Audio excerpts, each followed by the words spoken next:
So, hello, can you hear me?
Good morning, everybody. Good morning, and welcome all to another edition of our exciting webinar series. Today, we'll be talking about low back pain and its management. And it's very important that we all pay kind and rapt attention to all the details that we are going to be discussing today, because today promises to be one of the most exciting episodes of our webinar. My name is Dr. Nnamdi Eze, and I'm going to be your presenter for today's program.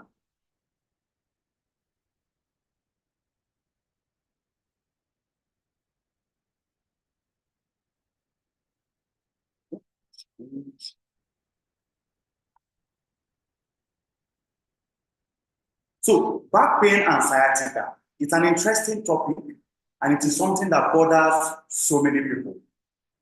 In the United States alone, over $500 billion is budgeted in the management of lower back pain condition. And so much of the burden of healthcare expenditure goes in the management of this condition.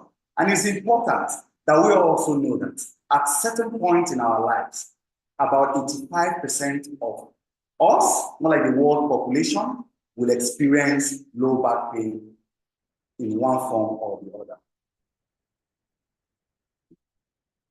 So the purpose of what we are going to be doing today is giving us an insight, telling us on all the exciting and often missed out causes of low back pain, the common mistake people make, and of course, the strategies in going about solving our lower back pain concerns.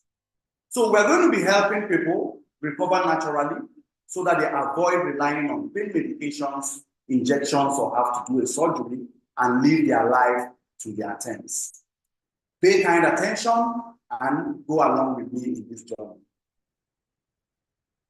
Amazing Physiotherapy is an award-winning physiotherapy company. You can see in the description of the slides, you can see us posing with our awards. And we are an award-winning physiotherapy service provider of the year 2023 NHEA award. And we've been able to achieve these feats by the countless reviews, countless progress that we have helped our clients achieve in the past few years. And they have made so much progress. Reason we have given them the best opportunity to have access to the best providers when it comes to lower back pain and other medical conditions that is we managing in our school. So you can see an exciting clinic. You can see an exciting picture of all our staff. Everybody smiling, and our patients also very happy as they go along with us in this journey.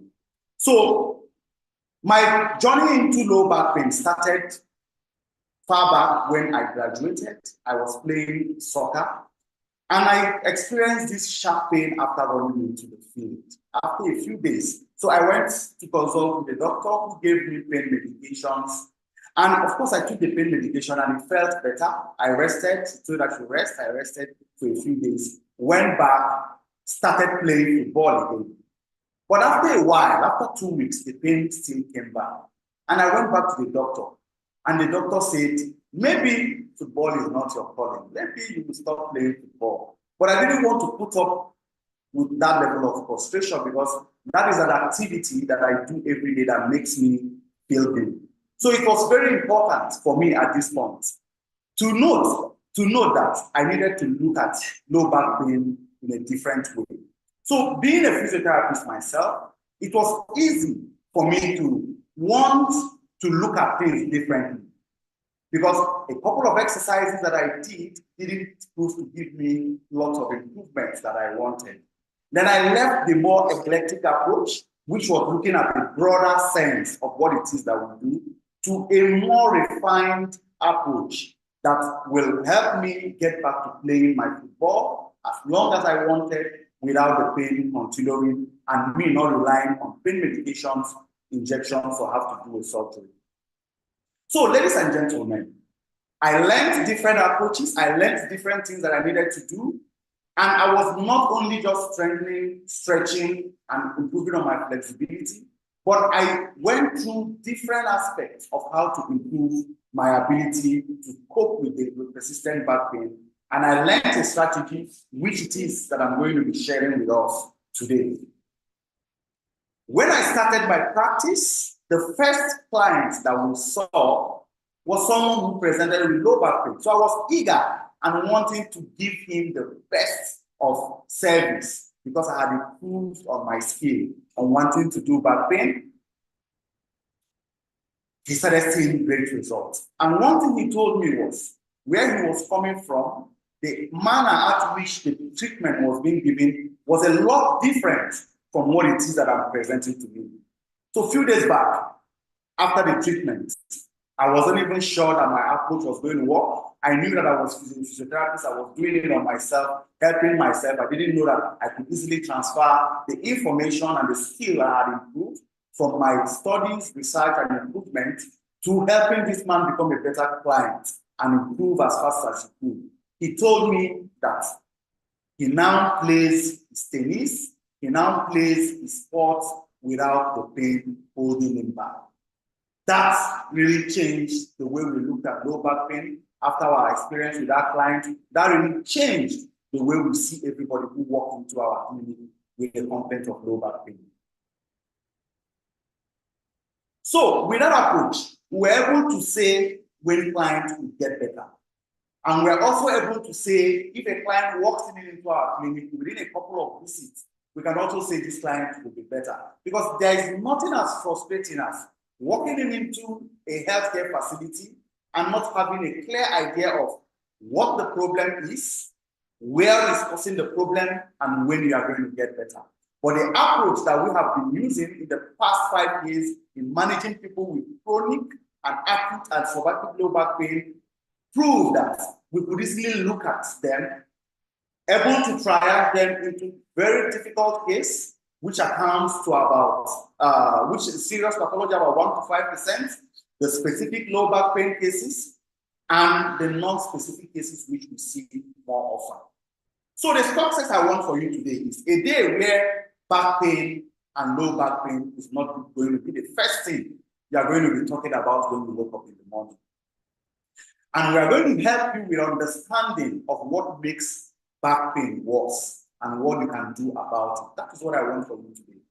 And things to do and avoid immediately so that you are not always struggling and complaining about the impact of back pain on your financial capabilities, the impact of back pain on your work status, and your impact on your back pain on how you treat, take care of your wife, take care of your family members, take care of your kids. Imagine you running into your house and your kid says, "Daddy, daddy, daddy." You can't even bend down to pick your child up because you are not sure if your back pain will give way.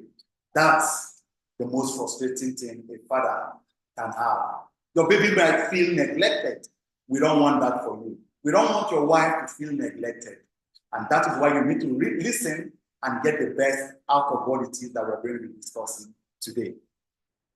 So what you will learn about low back pain. What is sciatica?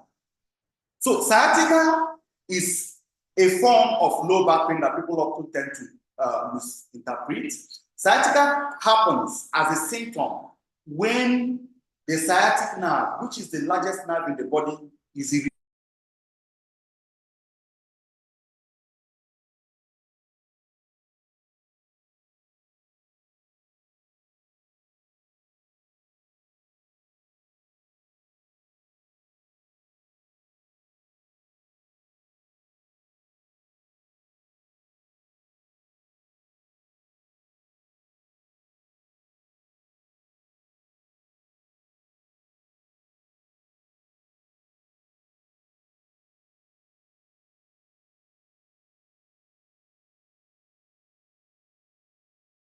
Happens when the sciatic nerve is irritated, and because it is coming from the upper back part of your back and is spread down into the left part of your buttocks and the right, and it's also divided further down into two. We have the big one, and you also have the smaller one, which you have the big one, which are the tibial branch and the common peroneal branch that spread, just to give you that sensation that you need, so that you can, carry on with what it is that you can as a human being. Because without the sensation coming from your sciatic nerve, you discover that your leg will be flapping. So when you wear slippers, you have something we call foot drop. When you wear your slippers will not be able to. So this movement will be missing because you can't dorsiflex and you can't plantar flex. And these are some of the responsibilities of the sciatic nerve. But when it becomes irritated, you begin to get numbness, tingling, paresthesia. When you sit down for too long, you begin to feel sensations that you don't like. When you sit down for a particular time, you want to stand up. When you stand up for too long, you also begin to feel something different. So, people with sciatica also experience pain, but sometimes the originating source of the pain, which is always their back, may not be giving them the sensation of pain. So they often tell you, "I don't know where this pain is coming from, but all I know is that it just goes down like hot flushes, water going down my legs, and I'm not seeing what is causing it."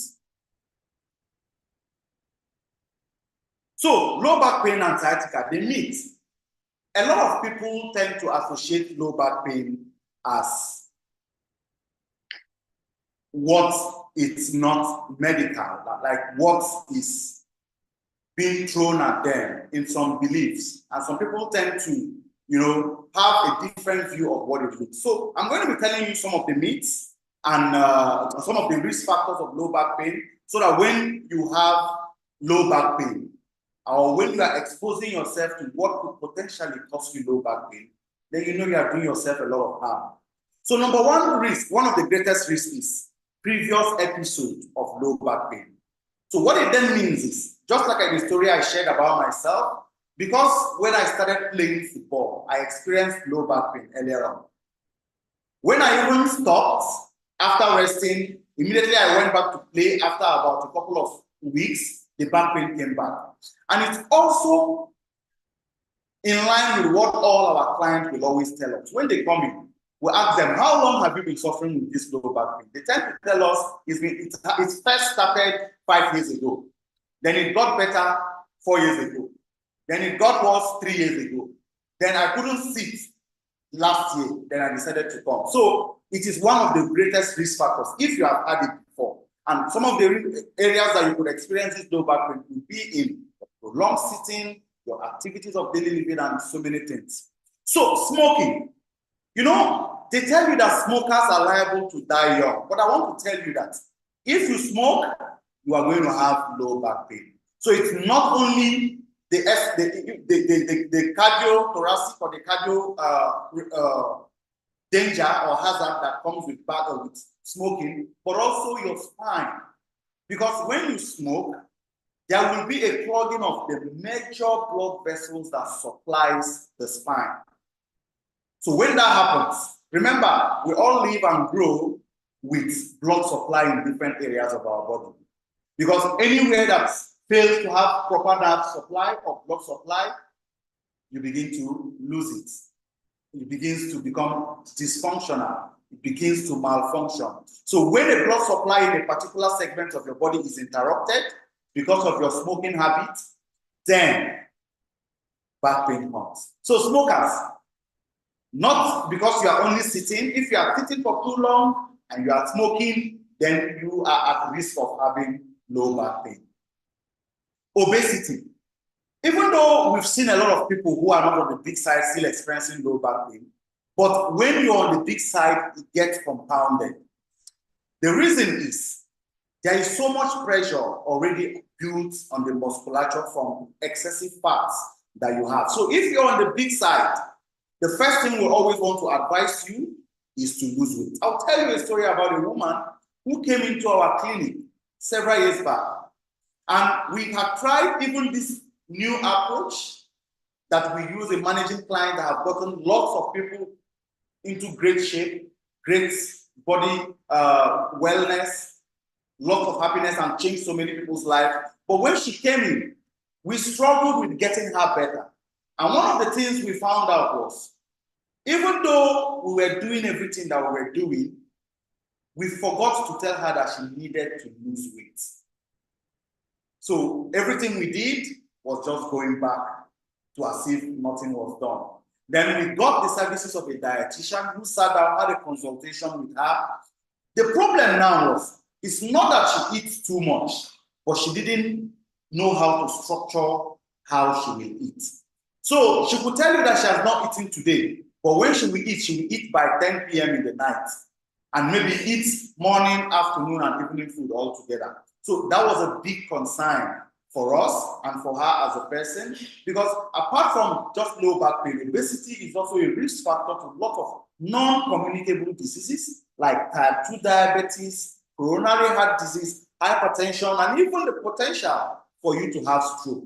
So it was not only of a concern to us to get her back pain better, but also to prevent some of these comorbidities that may likely come because of that. So we told her to lose weight, gave her a couple of exercises to do at home, and told her to follow up with us after some time.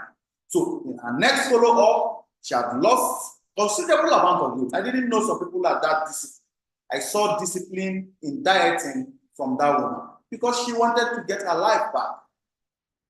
We started making progress. Our treatment was getting better. We're getting better feedback from her, and she was a lot better after about 2 months of therapy for a prolonged low back pain that she had had for over 5 years. She was very happy ever after. So people who do a lot of heavy physical work are also at risk of developing low back pain. So what it means is, it's not that you can stop your work, but your ability to gap what it is that you are doing at work. So people just go straight up and lift a heavy object without paying attention to the way their spine is supposed to react and help them to carry some of all those things. So they just go back, frequently bend, lift heavy things. Because when you are supposed to bend, when we are talking about back stool, you are supposed to maintain a neutral spine. Because if your spine is constantly bending, then it's going to be putting a lot of strain on the muscles, on these your muscles in the back, the erectospinal, the multifidus muscles. They will strain out so much that there will be a lot more pressure in your disc, and that could potentially lead you to having a herniated disc, because now you've stretched it so much, so there is a downward force and there is a reaction impact force from that movement. So when that happens, because of your bending and the pressure going up from your lifting, then that could easily pop your back. So a lot of people who walk into our clinic will tell us that their back pain started when they actually bent down to pick something. And it's not because they picked something that the back pain actually started, but because they have been exposing themselves frequently to that bending, that lifting, that actually got them that last time. Because you get to hear them tell you, you know, when your back has become so vulnerable, you get to hear them say, when I sneezed, my back pain started. It didn't actually start. Even though when you sneeze, more like some of these, your coastal muscles are responsible, because sneezing is a respiratory phenomenon. It puts pressure. But if your back has given way already because of so much of the lifting and so much of the bending that you have been doing in the past, so when you sneeze, you tend to get that pull and that shock in the back, and that can actually lead you to having a lot of back pain. Then static posture. People tend to ask me, doctor, what kind of a seat do you advise I use? I will tell them that it's not about the kind of seat that you use. Because the next, no matter how beautiful, no matter how ergonomically certified a particular furniture is, your next posture is always your best posture. So what it means is, we don't want you to sit down in that best chair, best cushion, well-padded ergonomically seat of yours for more than 30 minutes without you standing up. At least take frequent breaks, stand up, go to the restroom, stretch, you know, if you're drinking water, it's a good way to stretch, meet people, or even if you are antisocial like me, don't like talking too much to people, I will just stand up, do like this, you know, move my body, then sit down. I have broken that cycle of prolonged sitting. That is good for your spine, and it's what we always encourage people. So it's not a question of how beautiful your chair is, but how often do you stand up to prevent that prolonged bout of sitting. So now, lack of physical activity. A lot of people are always binge watching Netflix, binge watching YouTube, and unfortunately, even in an uncomfortable position, because people sit down in their couches. You know, they sit down, they slouch inside their couch, you know, they lie down, they are lying down, and they are, you know, putting themselves into hyperextension because they want to watch. That's not a good thing. Combining it with you not being physically active, physical activity is also your ability to move and engage, you know, your muscles into some form of activity. Nobody is saying that you must be exercising before it's physical activity. Just taking a walk or going to the gym, that is physical activity. Just taking a walk, gardening, you know, walking the dogs around, these are all important forms of physical activity. According to WHO, physical activity has been designated one of the best ways to prevent non-communicable diseases. And there have been established recommendations on how you should be physically active, right?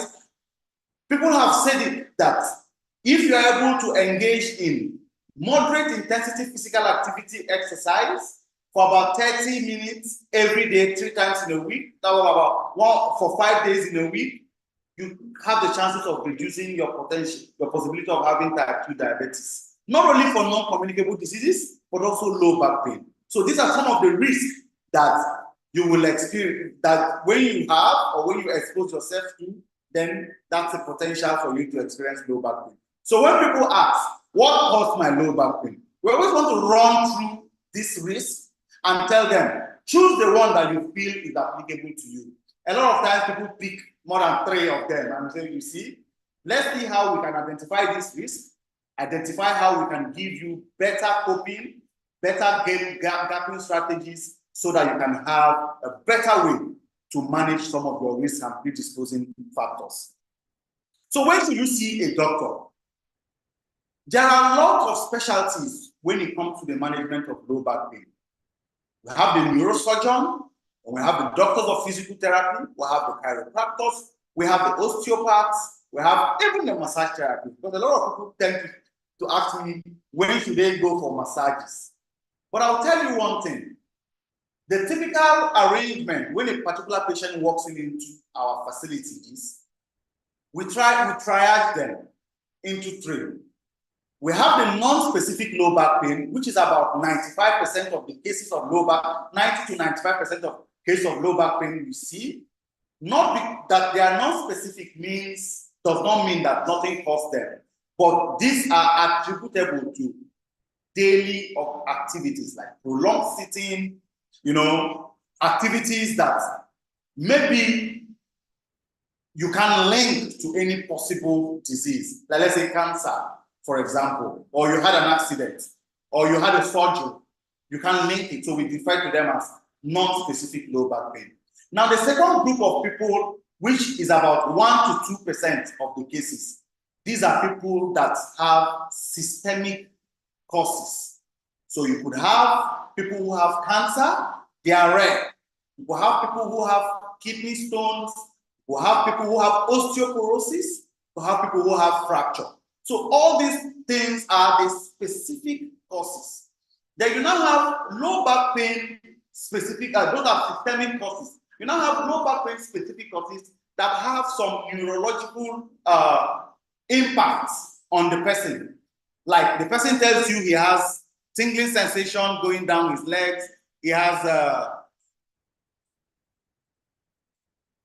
lot of tingling sensation going down, he has unexplained weakness, then you know that those are specific low back pain and they all account to about 5 to 10%. So most of the time, luckily for us, we always have people who fall in between the non-specific.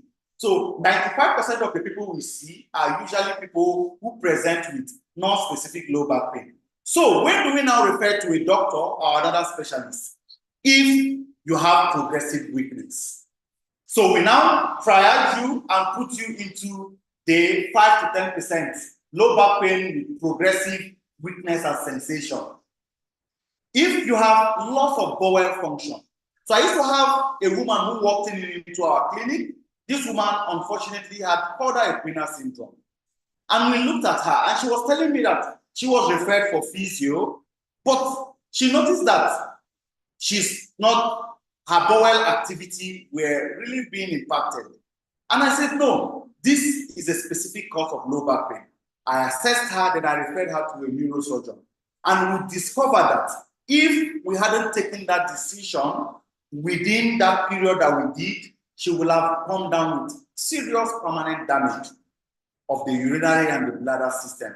And that is what usually happens. So we are able to triage, we're able to find specific causes, we're able to find non-specific causes, and we're also able to find systemic issues that we need to refer to the doctor. So sudden onset of a balance issue. The person stands up. Yeah, there are people who do not have good balance, even though they don't have low back pain. But you discover that you are a very strong person and you are losing balance already. We don't treat you, we assess you, we refer you to a doctor. Fever. Yes, people tend to have fever. There are mosquitoes everywhere around our environment now, but people tend to have malaria. But this is different. You just discovered you're having chills, you're having fever, you are fine. Of course, when you have back pain and you're having some of all those things, the first thing we are going to do is not to start treating your back pain, but we want to find out why you are having fever. Then refer you to a doctor who should do a proper diagnosis, who should also inform you on the next thing that should be done before we talk about treating the low back pain issue. Then unexplained weight loss. Yes, a lot of people will want to lose weight, and we want to advise people and encourage people to lose weight to be able to get the best results in the management of their back pain. But one thing is unexplained weight loss, where you discover that every day you wake up, you were size 16 before, you became size 12, and you are still eating the same way you are eating. Your diet didn't change. You now became size 10 and you are size 8. Then these are suggestive of cancer. And anybody who has cancer, the first thing you do is not to do physiotherapy for back pain. You need to refer to an oncologist for proper diagnosis so that you can save that patient's life. First, it is who is alive that is being treated for back pain. So unexplained weight loss is a very serious issue, and these are questions we constantly ask everybody who walks in. Because it's not a question of, I need you to lose weight. Quite all right, we want you to lose weight to get better, but when you lose weight that you can't even explain how it's happening, then there is a very serious issue. Then recent trauma. You could fall from a tree and hit your back. The first thing is not to go and start treating the back pain, but we need to find out if you had fracture. We need to find out if anything is wrong with your spine. Then there are doctors who we should refer you to be able to assess some of all these conditions and give you a definitive answer before you move into the line of management of the pain that is coming from it. And most times, when some of all these, trauma-related issues, like if you have a fracture and you have pain, once the fracture is reduced, you should feel better. So that is when you have to be referred to a doctor. Then saddle anesthesia. Some people, when they sit down, they just don't have any sensation at all in their bum bum. Cauda equina syndrome. You touch their bum bum, they don't feel it. Then that tells you that this person needs to see a doctor, and it's important that they get assessed quickly before they get worse. So the lumbar spine. The lumbar spine is 5 vertebrae, L1 to L5, and the lumbar spine is shaped in a lordotic manner so that it will support the general posture and the architecture of the spine. There are lots of muscles, the core muscles that we refer to as the core muscles, the internal muscles and the external muscles, and muscles that also hold your abdominal area and your spine. And within the vertebrae, you have the disc. And in those discs, inside the disc, what causes disc prolapse lies within the disc. And depending on the kind of pressure that you experience within your spine, or whatever risk that exposes your disc, then it could burst and irritate those spinal endings that push out of the disc. And this could potentially lead into what we refer to as disc prolapse. Sometimes, in severe cases, the person may have to do a surgery to replace the disc so the person can feel a lot better. So, some of the fictions of back pain. People say back pain is genetic. That's some of the fictions that you need to know about back pain. MRI and X-rays are needed to start evaluation for back pain. I will tell you that that's not exactly correct, because sometimes the MRI that you get requested for, that you get to request to do your back pain, if it's not going to change the management of your back pain, then it's significant. It was not necessary. That's a waste of money. A lot of clients, when they're walking into our clinic, they will always want to ask, should I get an X-ray or should I get an MRI? I say, don't worry. It is not how many X-rays or how many MRIs that you get that will determine your treatment. Treatment is different from diagnosis. And people feel like it is a procedure. I have to get an MRI or an X-ray. And sometimes when you look at it, it tells you something. So there are lots of scientific reviews that have actually made their way into the public domain that people who have degenerative changes do not necessarily even have pain. There is a research that puts a lot of people together in a place. They check people who had back pain and they looked at their MRI, and checked people who didn't have back pain and also looked at their MRI. They discovered that people who had back changes in their MRI didn't have back pain, and people who didn't have changes in their MRI had back pain. So it was a very difficult situation to reconcile. And sometimes there are specific cases that these procedures and these diagnoses are required. For example, if you have a fracture, you have a fall, it will be shown in the X-ray or whatever diagnostic tool that you use. If you have history of cancer and it's metastasizing, you could see the bone changing color, most cases becoming darker. You could see some of all those things. So we know when to require to ask you to get these things It's not you coming and thinking that this is part of the process. So X-rays and MRI are not treatment for back pain. Treatment for back pain is treatment for back pain. X-rays and MRIs are diagnostic tools. And it is not a must that your X-ray and MRI will tell you exactly what is wrong with your back. So take that. So bed rest is often not the best option. People think that when I have back pain, I will get a bed rest. Remember the story I told you about myself when I was playing active football? I should have been a footballer, maybe representing Super Eagles at this stage, if not because I just decided to pursue physiotherapy. But when I was playing football, I injured my back, and the doctor gave me painkillers and said I should rest. And I rested for 1 month, and I went back, and I still had pain. So back pain, resting for back pain, in most cases will make you worse. So that's not the best thing that you should do if you have back pain. Get the treatment done, get who understands it, get the root cause of your problem, and you should be fine. So a screening by a physician is necessary before you start any form of treatment.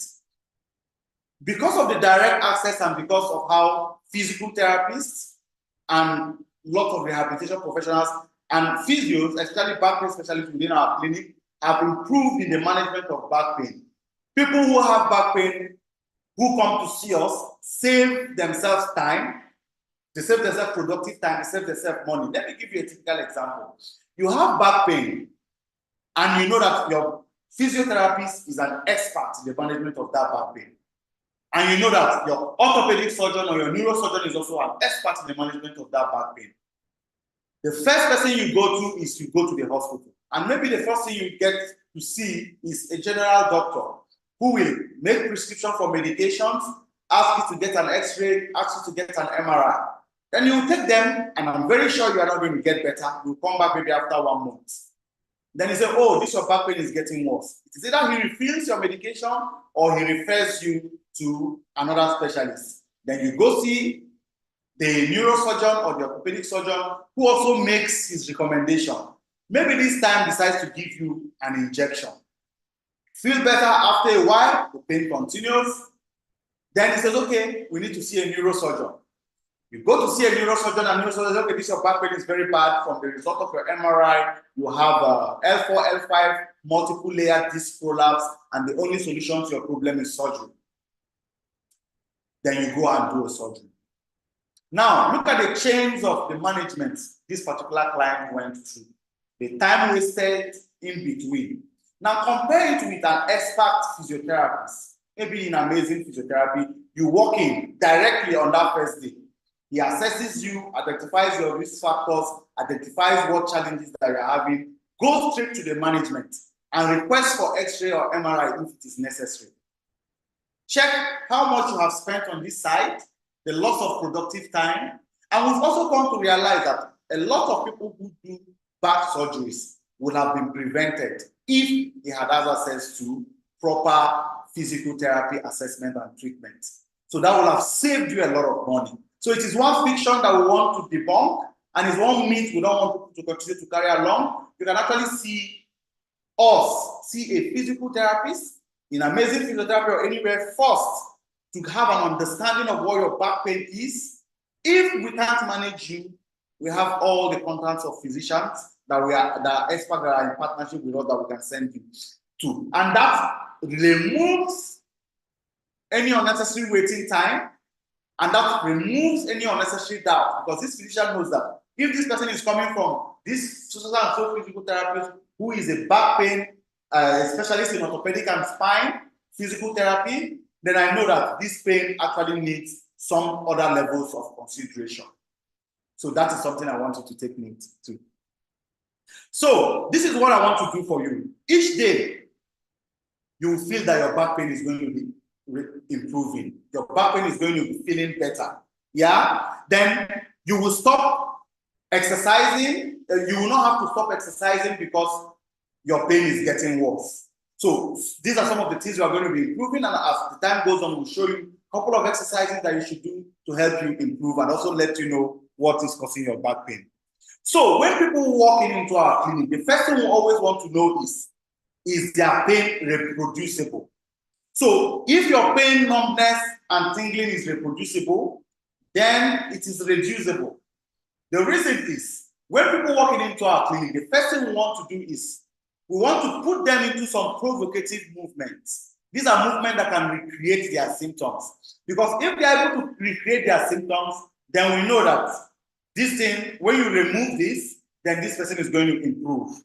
So we also want to know if you have pain in standing, walking, lifting, and changing positions. Because if we understand all these areas and all what is needed to be done in those areas, then we can improve you. And that's what makes it easier and what makes us to get you results faster. So understanding all those core areas gives us an edge in the management of problems with low back pain. So 3 ways to handle back pain. A lot of people will always tell you that, well, this back pain I have is spiritual. Let me ignore it. Oh, my father has back pain. My mother has back pain. Everybody has back. In fact, everybody has back pain, so they ignore it. That's one way people handle problems. Now, the second way people handle problem is they alter it. And altering problem means you take painkillers. You know what painkiller does? Necessarily does not stop your problem, but it just masks it for some period. Then after a while, you continue with your problem. You continue from where you stop. The pain continues. So, for example, I'll give you a typical example. We were having an issue with one of our POP in one of our offices, and it was always down. It was always down. Then each time we call the painter, we tell the painter, okay, come and split this part of this POP, the color will change, then paint it. Then it will look better for a couple of months. After another cycle, it turns brown again. We'll call him again, okay, can you do this? Then it turns brown again. Then one day, a member of our staff, after a very serious rain, he said that he saw that after each rain, this POP that we just painted becomes ugly in the eye again. So this time around, instead of us calling the painter and the POP spirit person to come and flush it out, we went straight to the roof. Then we picked the points that was leaking in the roof. That place was fixed, and when we painted the POP, and that was it. So a lot of people will always want to alter their back pain. You know you have a back pain issue, and you just take painkiller. You just ignore it. You make a lot of excuses without fixing the back pain. That is what we want to stop for you today, because we want you to know exactly what it is that is causing your problem and how you can fix it. And another way is to handle it. Handling it means you come to see us, you come to see experts in the management of back pain, and they are able to solve your problem once and for all. So most common causes of low back pain. In my experience, we've had myriad of causes of low back pain, from disc herniation, spondylolisthesis, just like the earlier one I told you about, where we categorize them into 3. 90 to 95% are non-specific, 1 to 2% are the specific causes, systemic issues. Then about 5 to 10% are the low back pain with associated neurological conditions like weakness, where you can have issues with spondylolisthesis and so many other things, and even back pain with intermittent claudication. Now, there are common causes that we have seen, and these causes are areas that we want to dwell on and let you know. The first one is herniated disc. So, in my course of practice and understanding of back pain, I've come to realize that herniated disc happens to people who are within the age of maybe 30 to 40 years. Now, this is the back pain that happens when you sit down. When you sit down for too long, you tend to see that back, pressure in the back. When you stand up and you walk around, it tends to feel better. When you sit down, when you bend down or you bend forward, the pain is worse, is there. Then when you stand up and walk again, it feels better. So it's more like a back pain that is trying to tell you that you need to be active, you need to be walking around, you don't need to sit down for too long, right? So now, how does herniated disc happen? Usually, when we talked about lifting and putting a lot of strain in some of those your core muscles in the back and making the disc open up, and the expulsion of the inner content of the disc, which we call the nucleus pulposus, and impinging on some of the nerve fibers. Now, what happens with that is, because you are sitting down for too long as a young person, always on your computer, pushing yourself forward, then that replicates that heavy lifting that is always associated with back pain. And opening up of those areas, because your muscles tend to become lax, they become weak, because you put them through a lot of stress. And that usually causes the herniated disc. So herniated disc is often one cause of low back pain that we tend to see all the time. So understanding the root cause of your pain is very important for us to make progress when it comes to managing your low back pain. So the second cause is stenosis. So with stenosis, some of us go to the supermarket, even though I know with the serious economic hardship, not many people go to the supermarket anymore. But when you go to the supermarket to buy stuff, you see old people, you know, with their cap bending down. And, you know, when I was 20, I was tall, but now I'm like 50 years, you see, I'm shorter. People tend to tell me that I'm short, I'm getting short. Yes, because I'm advancing in age. You could also say the same for your 80-year-old grandma, who you discover that grandma used to be straight, but now she's bending. And grandma tells you she has back pain. So what grandma actually has is stenosis. So when she goes to do an X-ray or an MRI, they tell her that she has degenerative disc disease. What happens is, in a degenerative disc disease, the height of your spine begins to reduce because all the disc elements begin to lose shape because of age. So now, grandma, including me, we are now shorter because we are 80 years old. And when we are moving, we have to bend. So with grandma and grandpa and me, when I sit down for too long, I don't have back pain. But when I'm walking, I won't walk from here to the next pole without even feeling some sensation of back pain. That's what stenosis looks like.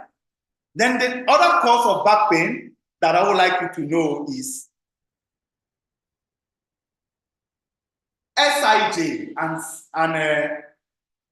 pelvic pain. We may think that it's only women that will experience this, but men also experience some of all this. One cause of it is a lot of men tend to put wallets in their back pockets. So when you put wallet in your back pocket and you sit down, you will discover that you are putting a lot of pressure on one side of your hip more than the other. And that will put a lot of strain within that, you know, that hammock that we refer to as the pelvic bone. Then you could have a lot of pain. Now with women, you know, I have a lot of young women around me, and some of them when they married, they were slim. And when they got pregnant and had their first baby, they became bigger. It's not only the stomach that gets it, but also the pelvic expands. Now, there is a hormone called relaxin that enables this process to take place. Why it happens? God in his infinite mercy knows that I can't allow a slim girl to give birth with everything tight because the baby will not be able to come out. So he allows the ligament to be lax, the muscles to be lax, and it expands. So sometimes with inappropriate posture and overdoing certain things, she may injure her SIJ, and back pain will continue from there. So SIJ problems and pelvic pain is associated. You could see that post-pregnancy, and you could even see that even within the term of pregnancy. But for men, it is the prolonged sitting, the prolonged activity. A client of ours walked into a clinic one day, and he was complaining that he just missed his step and his back pain started. So more like you can see that loss of alignment going on around that area because he stepped into a ditch or he stepped into a small hole or he missed a step and there is pain. And those kind of people always have pain with sitting. So sitting for too long because the pelvic shape now is a little bit altered, then you begin to feel a lot of pain when you sit down. So what our approach looks like. So when anybody walks into our clinic, the first thing we want to listen is to your story. We want to know exactly what the problem is. We listen to your history and find out exactly what you have done, who you have seen, and what you have not done and what you need to do. Now, there are baseline determinations to whatever every problem anybody comes with. We need to identify some points in the body that could refer pain, because a lot of people, apart from back pain, even neck pain, people tend to tell you that they feel pain, going down their head, their legs, and their shoulders and stuff. So with back pain, most of the time you see the sciatica, which I talked about earlier, people going down, with pain going down their back of their legs. And we do a lot of movement testing, which is where I say, if your pain is reproducible, then it's reducible. We want to put you into some movement to provoke your symptoms. Then find out exactly the areas that are painful and the areas that are not painful, the areas that are weak, the areas that are tight, so that we can make alterations and see how we can improve on your problem.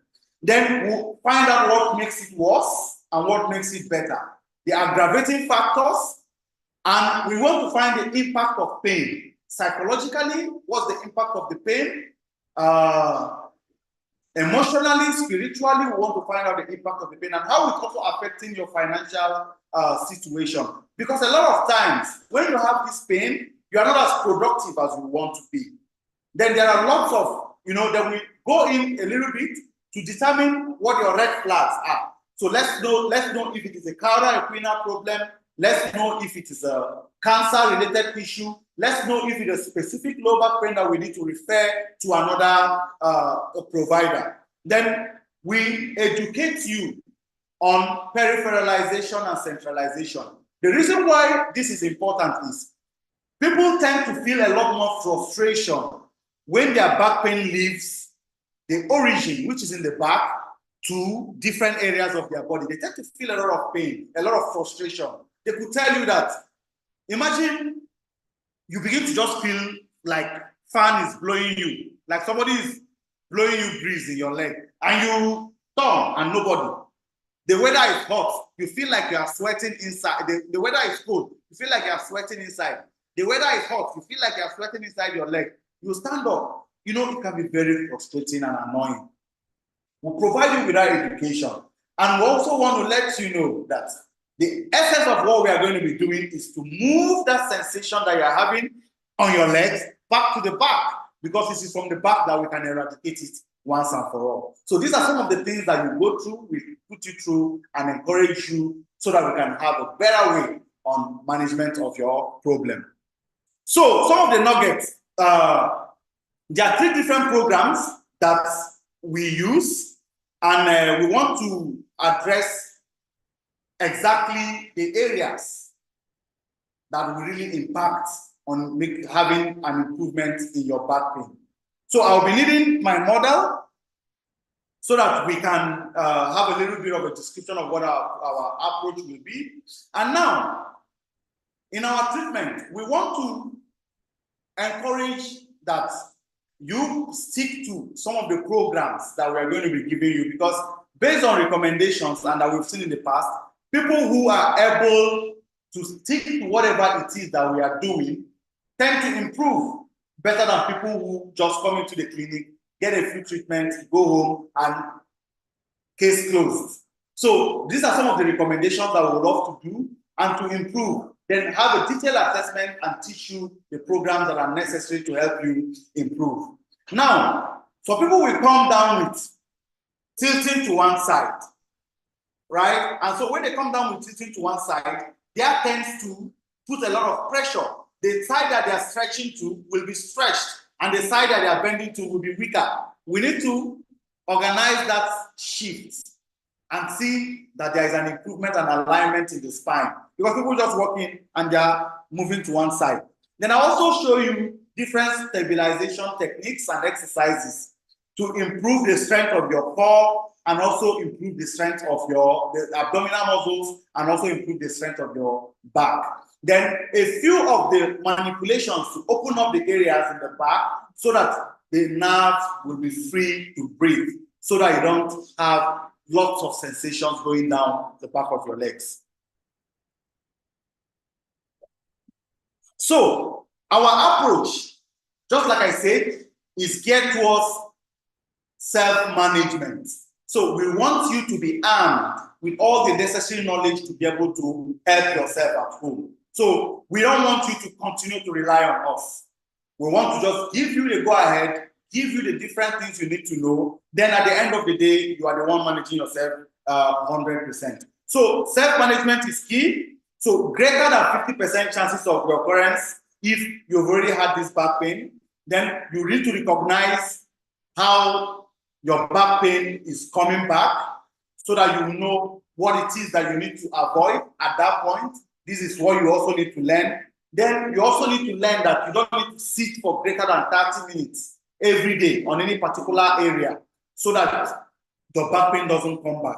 Then we always want to encourage some endurance program like walking and aerobic exercises so that at least you should be able to get about 30 minutes of exercises, aerobic exercise, brisk walking most of the time, 5 times in a week.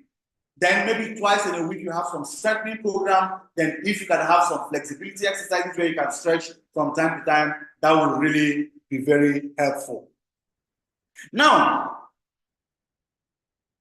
we always, just like we have always emphasized that sitting down for too long is bad. That's the same way we also emphasize that you need to have a good ergonomic arrangement, have a proper assessment of the area that you sit. Because if you are sitting down and you have to always turn like this to type and come back and do this, then you're going to have a lot of issues. Then one thing that I've come to realize, not only for back pain, but for people with even neck pain is, if you have eye problem, it may force you to always slouch, push yourself forward to see whatever it is that you're looking at. But if you get a proper eye examination, this happened through life. My auntie was having issues with her eye, and she was at the same time telling me that she had back pain. And you know, treatment, after treating her for her back pain, she would feel better. She would go home and still, you know, when she's reading, she's always bending. When she's watching television, she's always pushing forward. I said, okay, auntie, don't you think you need to see an eye doctor? And she did. She got a very beautiful glass that I always admire. She doesn't need to slash forward again, and she doesn't complain so much about her back. And you see, these are some of the little things that you could actually do to also improve your back problems. So now my model is going to be here, and we are going to be having a detailed examination of what it looks like when a client walks into our clinic for the treatment of back pain. So I would like us to shift this in back so that we can have like complete view.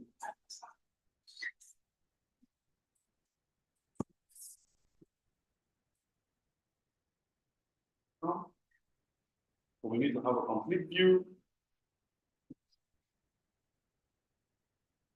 So model.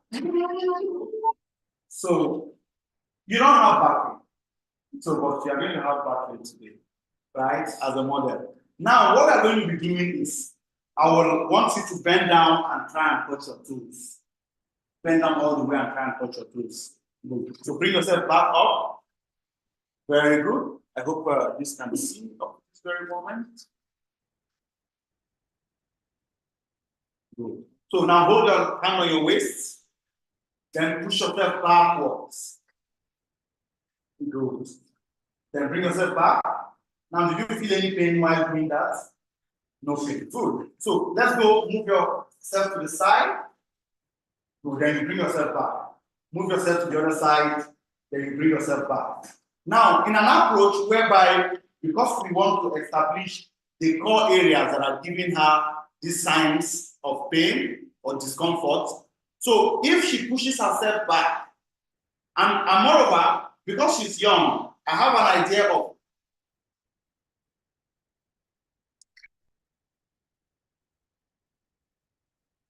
yes. So just bend down again. Yourself up. Good. Bend down again. Bring yourself up. Then hold your hand on your waist. Very good. Now, if it's someone that has back pain, they will tell you that they feel more pain bending down. Are you getting me? Or they feel more pain pushing up. Then that gives us an idea. This is where I talked about provocating signs.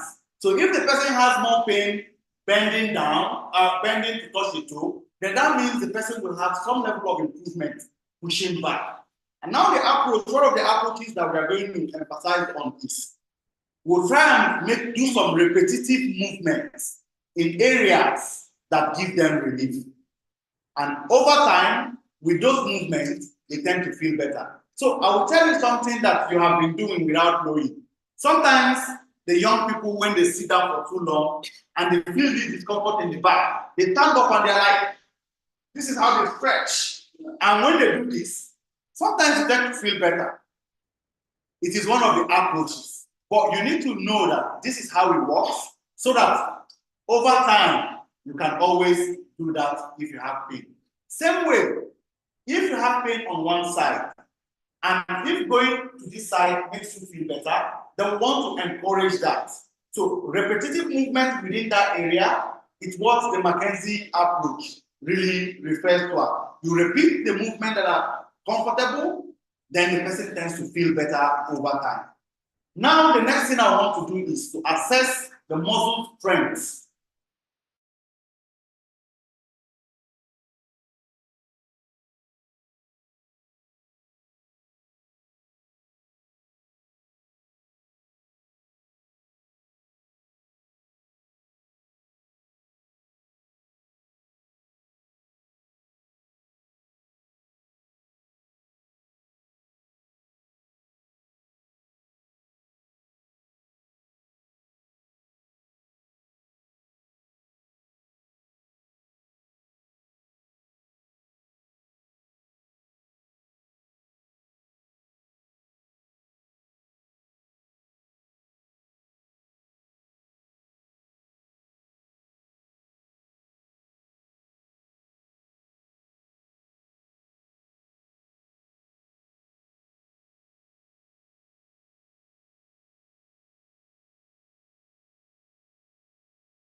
Sorry for the breaking transition. So after doing that, and we're able to accept our client, then we always also want to teach proper improvement in the strength around her lower back. In what I'm going to be referring to as the McGill core 3 exercises. And in the McGill core 3 exercises, the essence of that is because we know that weakness around the core, which is an area that supports the front and the back part of the body, is important. Because if it's too weak, then sitting for too long will further make your back a lot more vulnerable and prone to injury. So the first thing we are going to be doing is to come inside the just work inside into all fours, bring yourself up, all fours, not down with us. Bring yourself up like a crawling, all fours. So then bring your leg up like a crawling, up. Crawling. Very good. So you push your stomach up, good. Then you bring it down. Very good. Then you bring it up again, take it up, then you bring it down. Now it's more like a warm-up exercise where you're trying to prepare the back and the stomach to receive more like the core exercises that we are really introducing shortly. Then you push it up again. Then you do maybe incorporate breathing exercises into it. So when you push your stomach up, you breathe in. Then when you bring it down, you breathe out. Good. Then you push your stomach up, you breathe in, then you breathe out.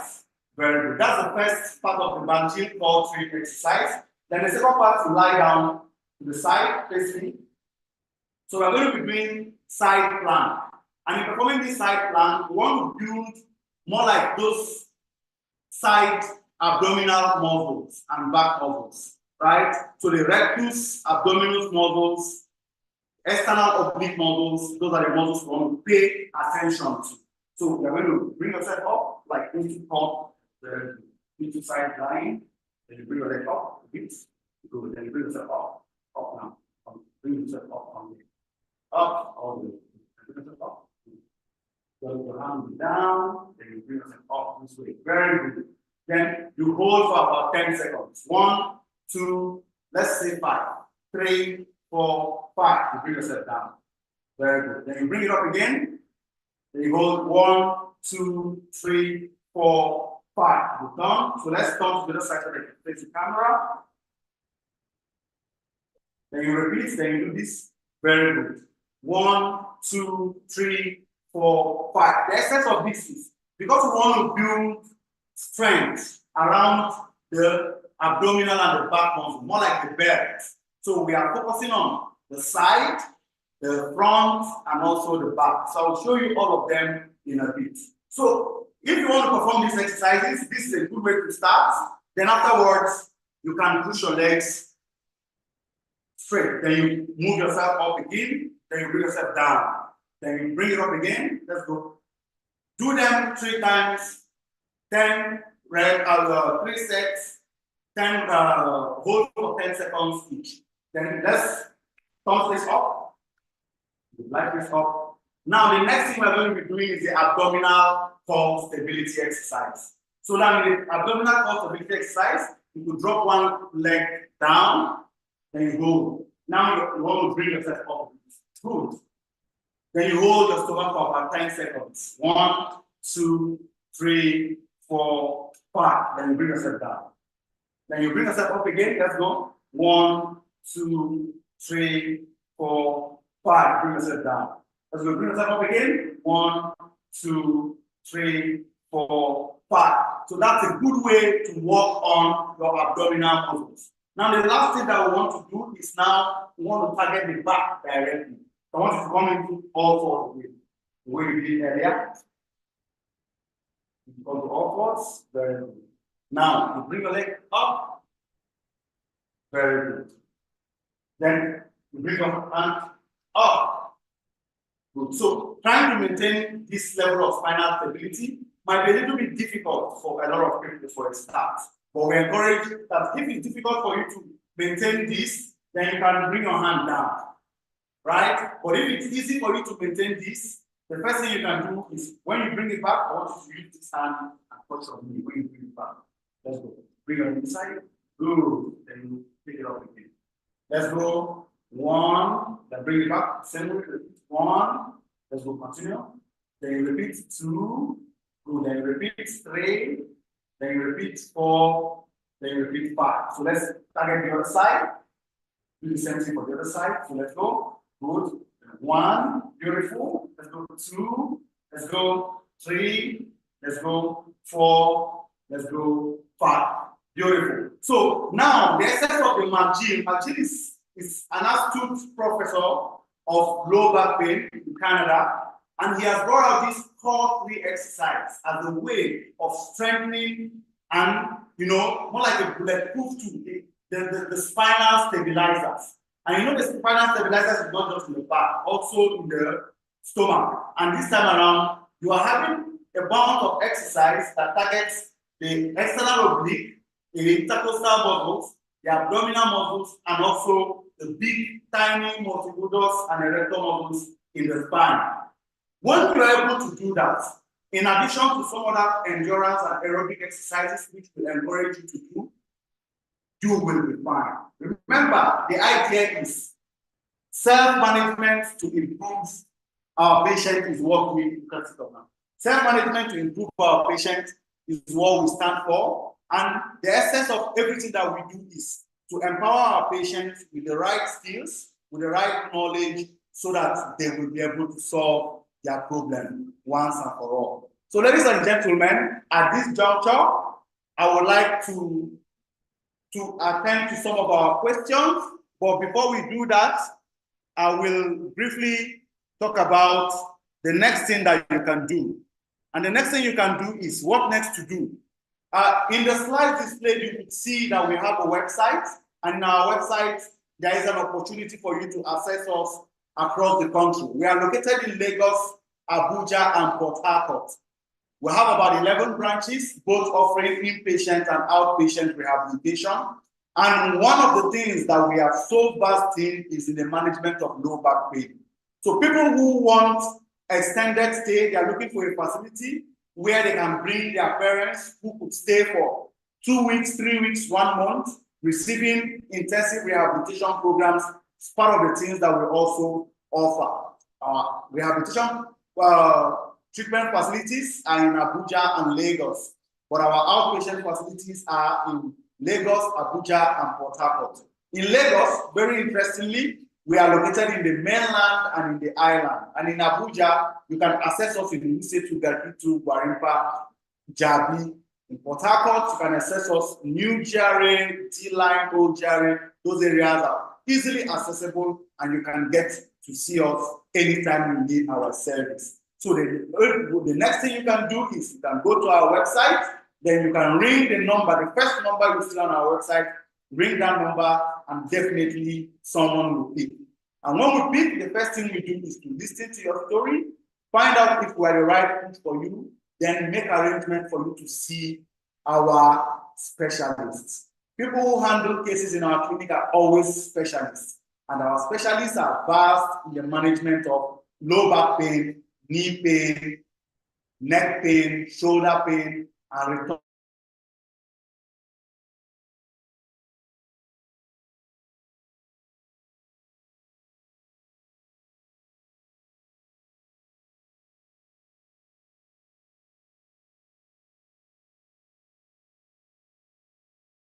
To make an offer to you, and which is you have an opportunity for a free discovery assessment to see any of our doctors. Once you're able to see our doctors from our free discovery assessment, then we can then make plans on how we can move you to the next level. So, ladies and gentlemen, I would like to thank all of you who took out time to listen to this piece of our presentation.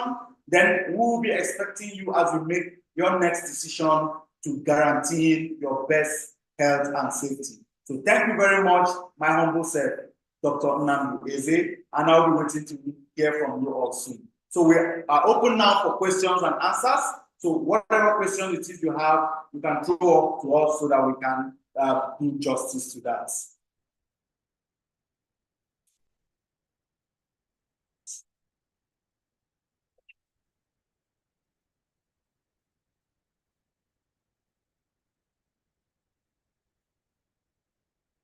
Okay. Yes, so we are in a question and answer segment. And I will want to share a few of our reviews that some of our clients have given to us in the past. And one of our reviews is Sonny Obuba. So amazing, physiotherapy is truly amazing. I came to their clinic with a serious lower back pain. So they stated that the session within, they started the session, within 3 sessions, the back pain disappeared. They are simply the best. From William Jonathan, the best physiotherapy center in Abuja. They are friendly and exceptionally professional in their dealings. I was experiencing back and neck pain, but after my sessions, I can say I am a lot better and flexible. Then Uche Ogbonnaya, I struggled with severe back pain for almost 10 years. I initially tried dealing with the pain by getting deep tissue massage every week. When that failed, I went to the hospital and I was referred to physiotherapists in one of the big hospitals in Nigeria. To my disappointment, I felt no real relief after several treatment sessions. So I swore off physiotherapy. The pain continued to worsen with time and I was always aggravated by long hours of sitting at work. Just 2 months ago, when someone recommended Amazing Physiotherapy Clinic to me, and I was surprised and impressed at the level of professionalism and competence of the doctors. I feel so much relief now, and I have been taught how to sustain the pain-free lifestyle. These guys are truly amazing. So some of the frequently asked questions that we get is this covered by insurance? So we cover clients with different insurance. One of the insurance companies that we have partnership with is AXA Mansard, Midway, Precious Care. Some of your insurance companies we may not have partnership with, but it's important that having a discussion with your insurance before you come to see us, before we start your management is key. But most of the time, people who tend to want to see us will always want to pay for their service. So we are covered by insurance. There is using AXA Mansard, Avilia Leadway, and so many other international health maintenance organizations like Alliance Health, HMO, Cigna, Bupa Health, they all cover our service. So you feel free if you have any of these insurance labels and you are an enrollee, then definitely you will get treatment from us. Do I need referral from a physician? No, you don't need a referral from a physician to see us. All that it is required is you bring yourself, we assess you, we'll find out if we can help you. If we cannot, then we refer you to another specialist that can help you. So can back pain happen at old age?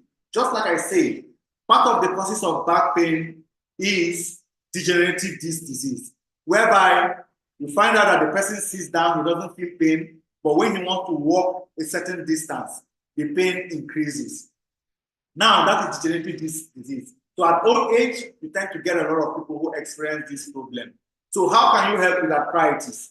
Arthritis, as many people would believe, which may not necessarily be true that is associated with only old people, because arthritis can come as a result of changes within the surface of your bone at the joint. So that can also happen to a very young person. We have juvenile arthritis that happens in children.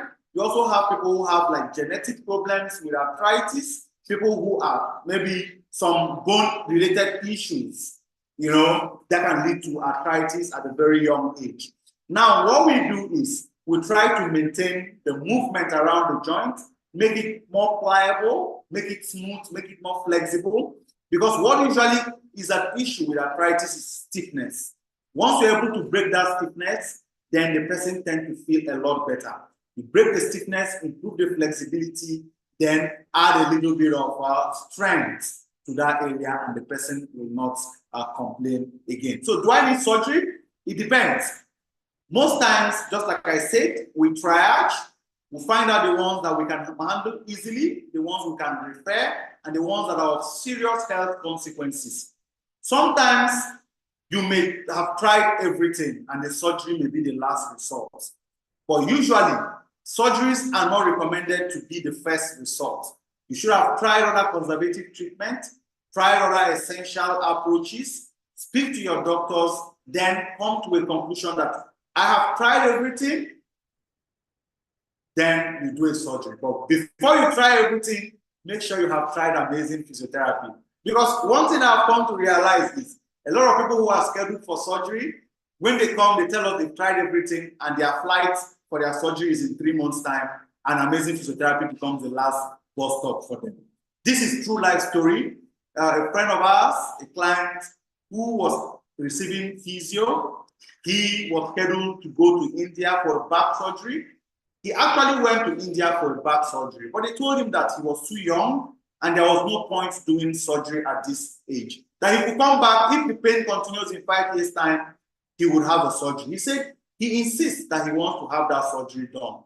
But the professor in his wisdom said, we will look for a competent physical therapy center in Nigeria for you.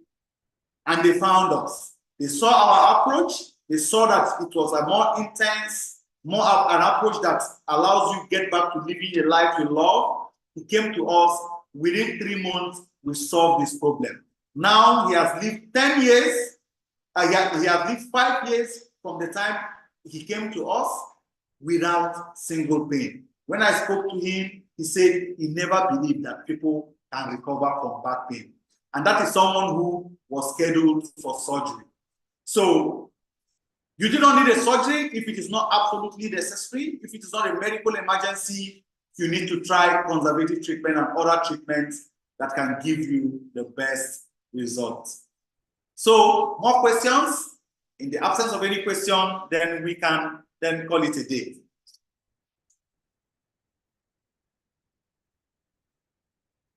So let me check for questions.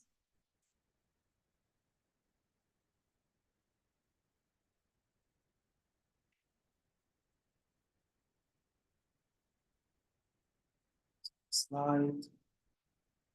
Yep. So we have a lot of questions. Wow, we still have, let me see. I have a few questions.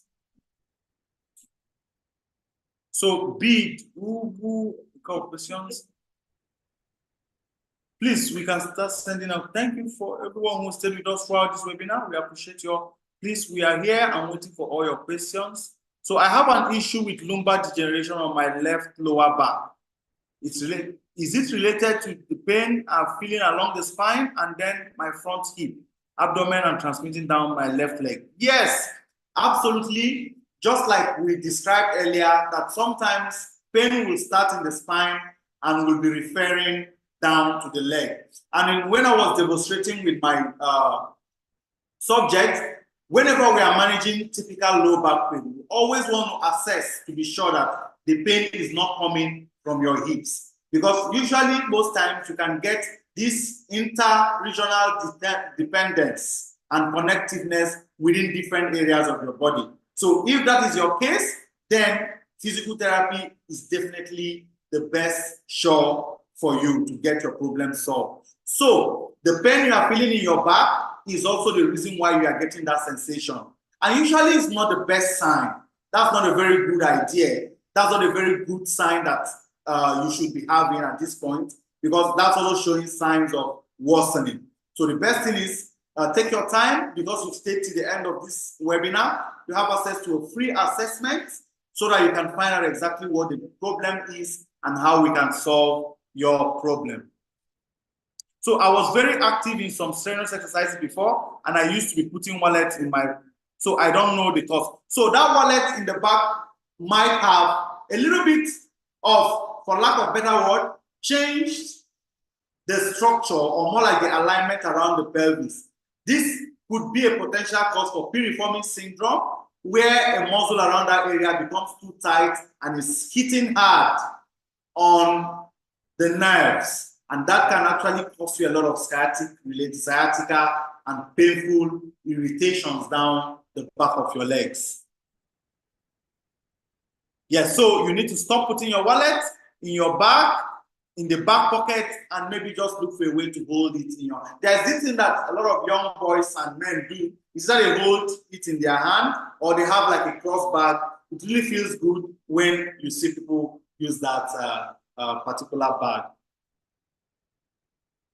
Okay, so more questions. In the absence of any other question, we can then send our questions. You can reach any of our admin representatives online. Our website is www.amazingphysioclinic.com. Then get to hear from us as soon as you are able to submit a request. So thank you for your time, everybody. Thank you to my team for putting this together. And I wish you all the best of luck. Thank you.